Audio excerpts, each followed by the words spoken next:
Now, Robbie Williams is marrying his fiancée, Ada Field, in California today. The couple are expected to tie the knot on the island of Santa Catalina.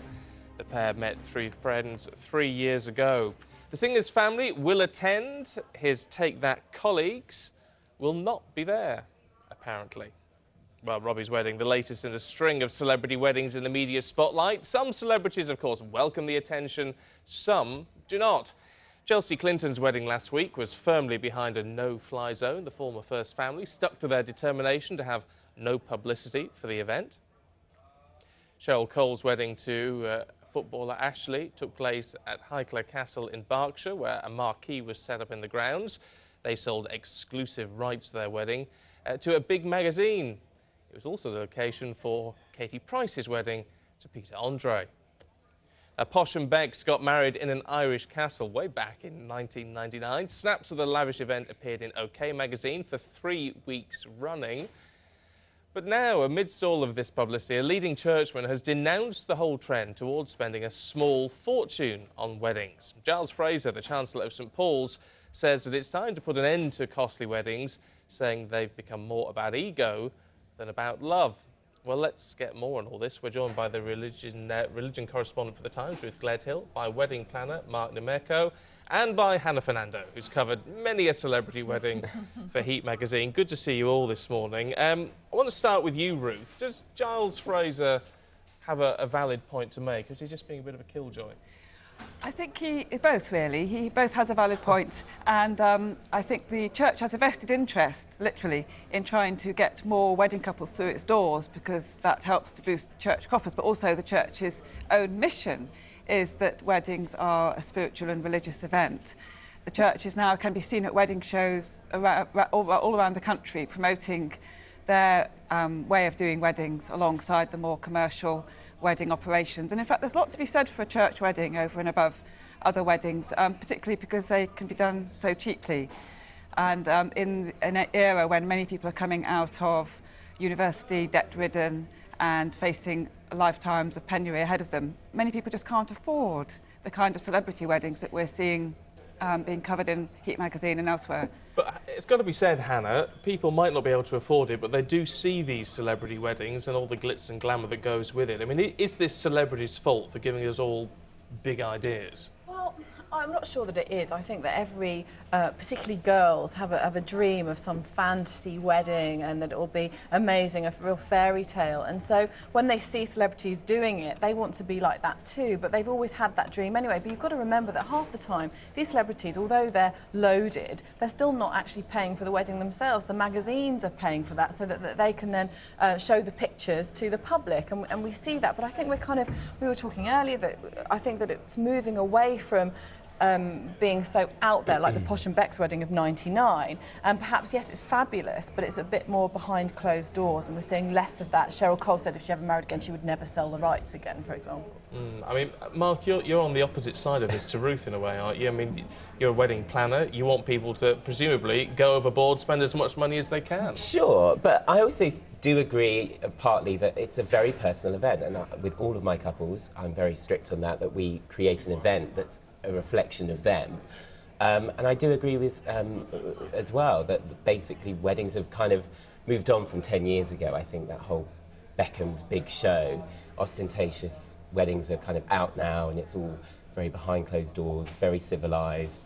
You know, people are still spending, well, certainly my clients are still spending quite a lot of considerable amount of money on our wedding days, but doing it in a much more tasteful way.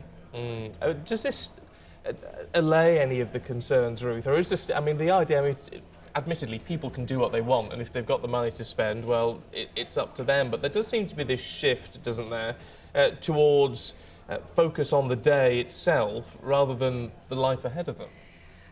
I think that the Chelsea Clinton wedding was a really interesting phenomenon, because it was really fascinating that they seemed to eschew the whole celebrity side of it, and went for a ceremony that was multi-faith ceremony, and that seemed to emphasise, despite the big spend, also the spiritual side.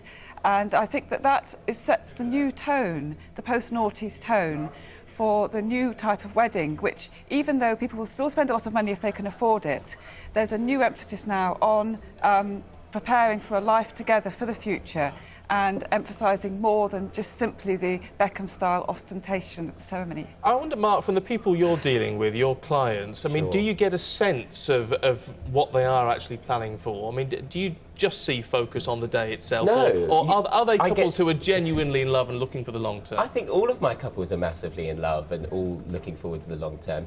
I get to know them and their families throughout the whole process. You know, I could be working with them for 6 months, even a year. And, you know, they're buying new homes together. I mean, there's a real excitement, obviously, on this big day. And they effectively do want to throw a fabulous party. But I do also feel there's the focus on that we're in love and we massively want to celebrate that. I mean, the cynics are going to say in all of this, Hannah, when you look at the very biggest weddings, which tend to be the celebrity ones, whoever's paying for it, you know, there's all this great big fuss, it's in all the papers, all the magazines, and more often than not, these weddings seem to fail fairly early on. They do, you're right, they fall at the first hurdle, don't they? I mean, I wonder if that's because they're under public scrutiny all the time, there's varying factors, but very often celebrities get married so quickly. I'm sure the couples that Mark deals with probably aren't rushing down the aisle so quickly as these celebrities. You know, they'll be together for 6 months and that'll be it, they'll be getting married. And I think it's the whole thing here, it's the whole process, and really, I think you can have an ostentatious wedding, you can have a fabulous wedding, you can spend loads of money, but you can still have the value there. What about Absolutely. popular culture, Hannah, in all of this? Because, I mean, people see the celebrities, they also watch a lot of TV shows. You've got shows like Full Weddings, you've got shows as well showing the horror side of this, like Bridezillas. I mean, does this play into any of this? Well, I think it does. I mean, I'd hope I'd never become a bridezilla, but I think people do become bridezillas just because of the pressure on a wedding day, the pressure to look your best, the pressure for everything to go right. I mean, really, if you just relaxed and enjoyed it, in actual fact, those little bits don't really make any difference at all.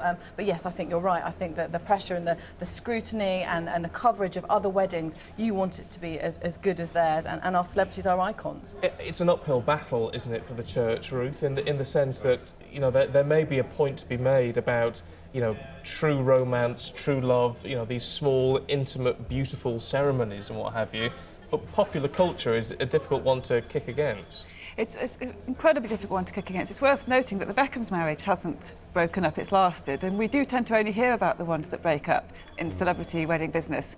But actually, I think you would find, if you looked at the stats, that probably more of them do last. And I think that's what the church would like to emphasise, is that even with the stats as they are, the majority last.